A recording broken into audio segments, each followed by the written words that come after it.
Hey guys! Today I want to talk to you about Glamour magazine's March issue. It is their amazing spring fashion issue. It's really good. They have a lot of different new fashion ideas. Well, I guess I should really say recycled because they're not usually new. But it's really good. There's some dresses that I saw that I want to try and look into, one specifically from H&M, and then they have these one pieces that I want to try and find for myself. But something that's not featured on the cover of the magazine, but I really enjoyed the article, was their love and advice section. It's some tips to keep your relationship from breaking up, but it's really good for any relationship. If you're going to start with these things in the beginning of a relationship and carry them through, it'd be great. Or if you don't already have them incorporated into your relationship and you obviously want it to work and make it long term, then these are just some great things that I wanted to share with you guys. I do not think I'm a relationship expert, but hey, it's some really good stuff. So, take what you like of it and incorporate it into your relationship now, or save it for, a future relationship that you have, because this could be really beneficial. So I will give you some quick background information on my relationship. So I am married.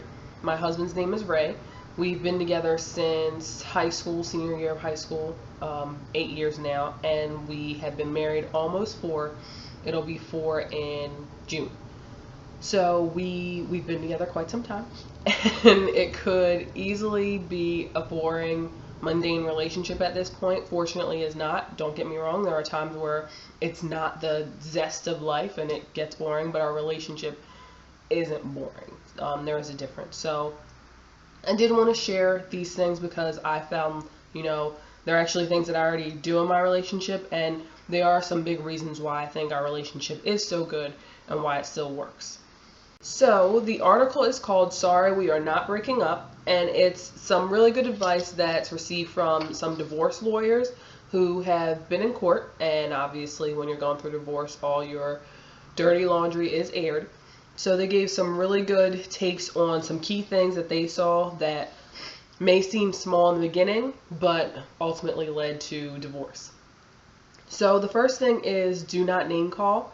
I want to extend that to do not name call or any of the other ugly, nasty things you may do mid-fight. So, just knowing yourself and knowing the things that you do that, hurts or offends your significant other, and knowing when you're leading up or getting to that point and what you need to do to remove yourself from that situation or stop yourself from doing those things. So for me, I am just somebody who needs to get away. So I'll just tell Ray, you know what, I just need to walk away for a minute. We can finish this conversation in a minute. And he gets that. At first it was hard for him to understand. He wanted to go ahead and fix it. But for me, in order for me not to, get frustrated and say things that I don't mean, I need to get away. Usually for me, it only takes like 5 minutes. And then I can come back and have the adult, productive conversation, as opposed to setting ourselves back with saying things that we didn't mean, and then now we're hurt because of that. So, don't name call or any other things that you may be prone to do that's not right in an argument. And then knowing when you're about to do those things or what's leading you to do those things and how to stop it before it even starts. So limit your venting. There was a time where Ray and we had these 2 different things going on outside of our relationship that we would get with each other and we'd go back and forth venting about it. And I noticed it did start to put like a damper on our time together. Like even after we started talking about it, it was just a different mood. So I brought it up to Ray and he noticed the same thing, and we agreed that we were going to limit it. So we've been doing it for a while now. But sometimes it is difficult though to stop yourself on a subject that you feel strongly about. So the other person will remind the other person, hey, you're kind of talking a lot about it. And we don't take offense to it. We just understand we are talking a lot about it. We need to stop. A good point that they make in this magazine is that venting isn't productive and it's a drain. And it definitely is. So you definitely don't want to let something that's not really a part of your relationship put a damper on the time that you get to spend with your significant other. The next one is make sex a huge priority.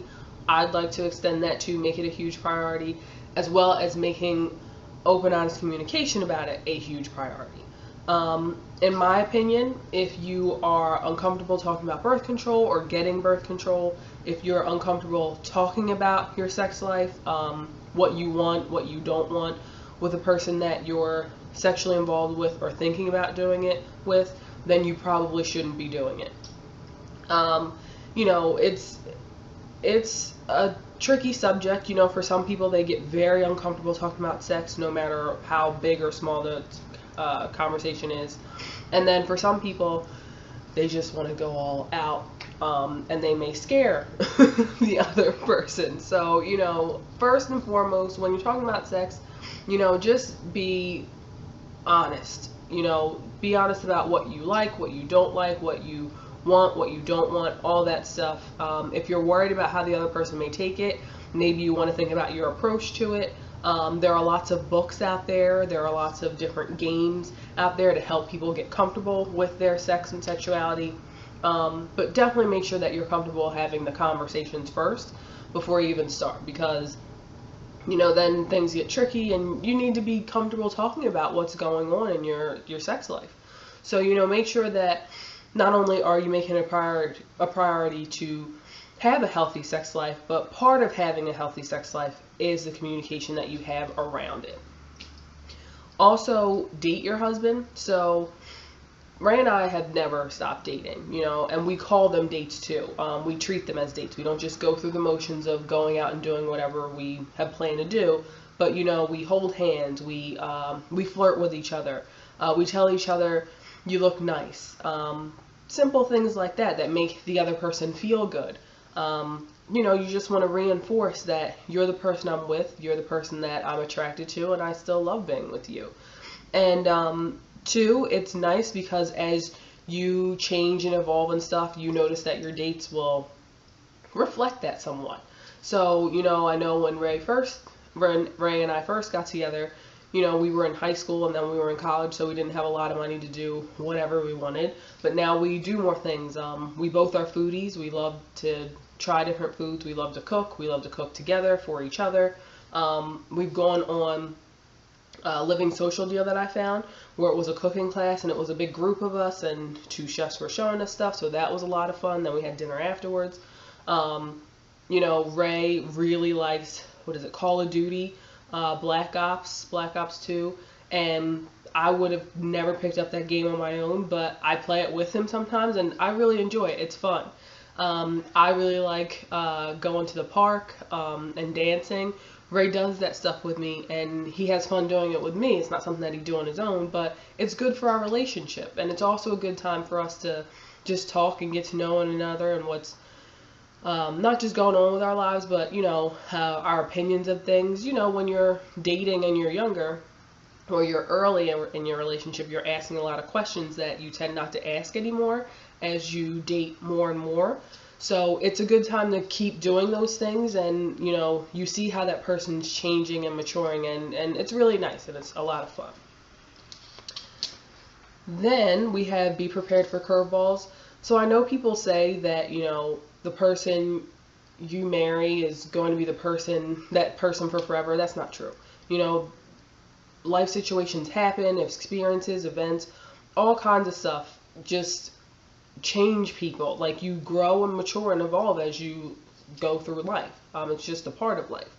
So you're not going to be with the same exact person that you started dating or married 5-10 years from now. And that does mean sometimes that some issues that you thought were not going to change, or some things that you had talked about before that you thought were not going to change that you had agreed upon, are going to be the same. So, you know, just be open that that could happen. And when you talk about it, or when that person brings it to you, or when you suspect it, don't be judgmental when you go to talk about it, and also be open to hearing whatever it is that they have to say. So that way, when you're then talking to each other, trying to figure out, you know, a common ground, maybe where it came from, whatever it may be, you know, that person feels comfortable to say whatever is in their heart, and they don't feel like they have to censor themselves, or they can't tell you certain things because you may not like it and react poorly. You know, you don't have to like it, but it's all about the way that you then react to it too. Also, if you're upset, say something. There are so many people that when they get upset, they don't want to say anything. They just well, I stopped talking to this person at this point, so they have to know. No, just say it. Like, stop playing those games. That's just ridiculous. If you're upset, tell that person. And if you can't tell them right away, make sure you tell them as soon as you can, so that you tell them in the appropriate way. You don't want to just blurt it out or say something nasty when you say it. But you want to let them know that you're upset and why you're upset, so you can figure out the issue and solve it. You know, I know there have been times where I've been upset about something, but I also acknowledge the fact that it was something little, and I didn't make it into a big deal. I just let Ray know, hey, this bothered me. Then we could figure out if it was, hey, I just took it the wrong way, hey, maybe you shouldn't have said or done that, or maybe I was just being sensitive. So also being open to the idea too that maybe it hurt you, but it also could be the way that you perceived it or something like that. And then I know there's a big one that everybody says, oh, don't ever do that. But I think it's about the way you do it, is going to bed angry. So there have been times where something bothered me and it didn't happen until like 11 o'clock at night, but I had to get up for work at 6 o'clock in the morning the next day. So I didn't really want to get into a long drawn out conversation that night and then have to get up really early the next morning. So I just let it be known that, you know, I was upset. I do want to talk about it. We pick a time, or most convenient time, when we can talk about it as soon as possible. And then we go to bed. And when we get up in the morning, get ready for work, hugs, kisses, bye, love you, because you never know what could happen in that time. And then we talk about it when we say we're going to talk about it.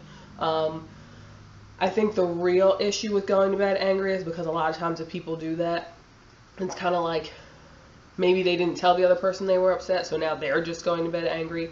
Or maybe they got into a screaming match and never solved anything, and now they're going to bed angry. But there are times where we haven't solved our issue. We understand that, and we come up with a time where we can talk about it again to solve our issue. So at least we can go to bed on that common ground and not be, you know, laying next to each other like this jerk.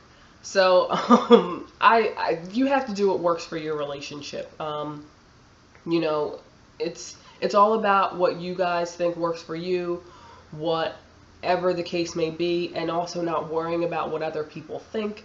Who cares? I know, for example, some people think Ray and I are crazy. We have a TV schedule kind of thing. On certain days, he gets to pick what's ever on TV, or gets primary choice of what's ever on TV. Certain days I do, just because he is a strong believer in, you know, people that watch TV in separate rooms a lot often start losing that spark and losing the communication and things. They don't have the best relationship that they could have. And at first I was kind of like, oh, whatever, it's not a big deal to me. But I see that now. Like, the fact that we just sit and watch TV together, even if I'm reading a magazine instead, it's good that we're still spending that time together. And then too, it's also nice because when it's like your primary day or my primary day, and he wants to put on, what is it, Seinfeld, which I don't really care for, I can say, all right, I can't today. Like, I just don't want to see Seinfeld. So, and that works for us. And I know a lot of people would be like, oh my God, that's ridiculous. That's fine if that's your opinion, but that's what works for us. So don't be afraid to do whatever makes you guys happy. And then too, knowing when to keep people out of your business. Like, everybody doesn't need to know everything that goes on in your relationship, because they're not in the relationship. They don't know everything as much as they may think they know. You may think you be telling them. People don't need to be involved. So the overall theme from this article is, you know, first, all relationships are work, no matter how great they are. And second, that, you know, open, honest communication is the key to any good relationship too. You know, you can put as much work as you want into your relationship, but if you don't have good communication, it's going to be really difficult. It does take work to get to a good communication space in your relationship, because people communicate differently. So learning those things about each other will take time. But once you get there, it's going to continue to be work. But just make sure that, you know, whoever you're with, you have those key things in your relationship, and you should be good to go. I don't think I'm some relationship expert, but I thought this was a great article that I really wanted to share with you guys. So it was the Glamour March issue. If you guys want to pick that up, the whole article, or the whole magazine, I really did enjoy, but I really loved that article and just want to make sure I shared it with you guys. So I hope everyone has a wonderful, fantastic Valentine's Day, regardless of who you're spending it with or what you're doing. And thanks for watching. Bye.